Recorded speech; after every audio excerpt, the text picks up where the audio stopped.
Mr. Forbes. Thank you, Mr. Chairman. Mr. Secretary, thank you for being here and for mentioning the need for transparency. And as you talked about our inability to prosecute the individuals that were released, this administration has not exactly had a stellar record on prosecution of people at Gitmo. When you look at the fact that the lead prosecutor for the 9/11 terrorist had specifically said that he would have had a guilty plea out of all of them within 6 months, and this administration came in, shut down his prosecution, destroyed all of his pretrial work, and we've been 5 years and still haven't brought them to trial. Secondly, I don't think even you would argue that the conversations that took place in 2011 complied with the law. And basically what we're trying to get across is that we're a nation of laws. You can't pick and choose just because they're convenient or not convenient which ones we're going to enforce and which ones we aren't. But the third thing is, and you said this, that there are limits to trades that we would make and somewhere we draw the line. And I want to talk about where we drew the line. The individuals we released were essentially equivalent to releasing a Deputy Secretary of Defense, a Deputy Secretary of Intelligence, a Deputy Secretary of Interior, a governor, and a commander. And when the President was asked if there was a possibility of them returning to activities that are detrimental to the U.S., his answer was absolutely.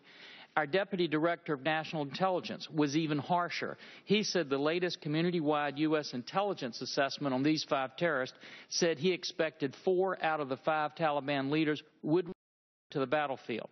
And this assessment was in accord with the 2008 Pentagon dossier that said that all 5 of the individuals released were considered to be a high risk to launch attacks against the United States and its allies if they were liberated.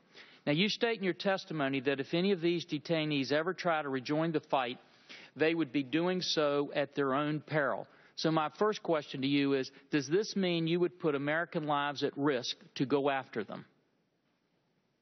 Well, Congressman, we have American lives at risk every day. But not for individuals that we've released and put back out there. So my question is, would we put American lives at risk to go after them if they rejoin the fight? Well, depending on the threat, but also let me remind you of the other pieces that you didn't mention in our analysis of these 5. The intelligence community has said clearly that these 5 are not a threat to the homeland. Mr. Secretary, you have said it here that if they rejoin the fight, they do it at their own peril. My question is a pretty simple one. Would we put American lives at risk to go after them?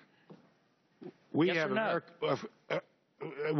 American lives put at risk. I understand that, Mr. Secretary. My question is, will we put American lives at risk to go after these individuals if they rejoin the fight? Well, yes. Okay, if that's the case, let me ask you just 2 other questions. You could use the same argument, Congressman, on Yemen or anywhere else. I could do that, but not because of individuals we released. And the second question I would ask you is 2 parts.